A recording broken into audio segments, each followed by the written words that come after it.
Everyone, आज हम लोग अब्दुल गफ़र खान के बारे में जानेंगे, जिनका जन्म 1890 ईस्वी में हुआ था और उनकी मृत्यु 1988 ईस्वी में हुई थी। और वो एक बहुत बड़े महान लीडर और पॉलिटिशियन थे। आइए हम लोग अब्दुल गफ़र खान के जीवनी के बारे में कुछ जानेंगे। Khan Abdul Ghaffar Khan was a great freedom fighter and a staunch follower of Gandhi. Khan Abdul गफ़र Khan जो थे वो एक बहुत बड़े फ्रीडम फाइटर और गांधी के बहुत बड़े फॉलोवर थे। He is called Frontier Gandhi because he organised the people of the North West Frontier Province of the undivided India on Gandhian principles.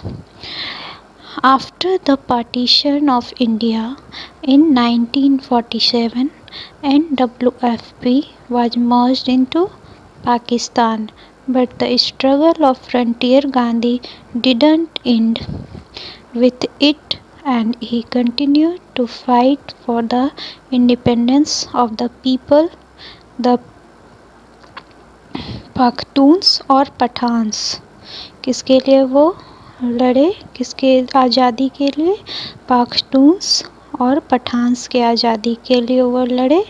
कब? आफ्टर दी पार्टीशन, जब इंडिया का पार्टीशन हुआ था 1947 और NWFP उस समय मर्ज हो गया था पाकिस्तान में.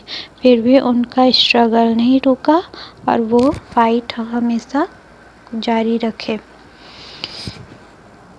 As he was a staunch follower of Gandhianism, so his struggle was completely non-violent. वो गांधी जी के फॉलोवर थे, इसलिए उनका स्ट्रगल भी जो था वो नॉन वायलेंट था. वो अहिंसा पे ज़्यादा फोकस करते थे. From the very beginning, Khan Abdul Ghaffar Khan was strongly opposed to the British. वो शुरू से ही ब्रिटिशर्स लोग के खिलाफ थे. He was the first to be imprisoned for 3 years on charge of sedition. वो जब उनके ऊपर राजद्रोह का चार्ज लगा दिया गया और वो पहले थे जिनको 3 साल के लिए जेल में डाला गया था. When he was released, he organized an institution, खुदाई Khidmatgar, for bringing the Pakhtuns into the mainstream of national freedom struggle. वो जब रिलीज हुए उसके बाद उन्होंने एक इंस्टीट्यूशन बनाया, उसका नाम क्या था? खुदाई खिदमतगर. किसके लिए था? For bringing the Pakhtuns into the mainstream of national freedom struggle. He thus intensified his struggle, whereas the Muslim League kept aloof from the struggle of Pakhtuns. The Congress extended its wholehearted support. Abdul Ghaffar Khan was born in a well-to-do family of NWFP. Since his very childhood, he was a person of firm determination, and so the Afghans started to call him बच्चा खान. वो बचपन से ही क्या थे? Firm determined आदमी थे, इसलिए उनको अफ़गान्स लोग क्या बुलाना स्टार्ट किए? बच्चा खान लोग उनको बुलाना स्टार्ट किए. He exercised great influence on the tribals of the frontier province Pakistan. The gentle Khan has always called himself as a soldier of the freedom struggle, while his admirers and followers used to call him the Badshah Khan or the King Khan.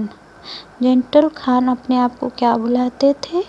Soldier of the freedom struggle, एक सिपाही freedom जो स्वतंत्रता के लिए लड़ता था. While his उनके admires और फॉलोवर्स उनको बादशाह खान और किंग खान बुलाते थे. The people of India also have great regard for him. On the invitation of the government of India, बादशाह खान विजिटेड इंडिया इन 1969। जब उनको गवर्नमेंट ऑफ इंडिया के द्वारा इनविटेशन दिया गया तो उन्होंने इंडिया को कब विजिट किया? 1969 में। And toured widely meeting and addressing people. He was also a great attraction at the Congress Centenary function held in Bombay in 1985. The government of India conferred on him the highest honor of the country, Bharat Ratna। और government of India उनको क्या दिए? Highest honour of the country, जो India का एक बहुत बड़ा पुरस्कार है, वो क्या दिए? भारत रत्न दिए। भारत रत्न के द्वारा उनको नवाजा गया। बादशाह Khan passed away at the age of 98. You have a nice day.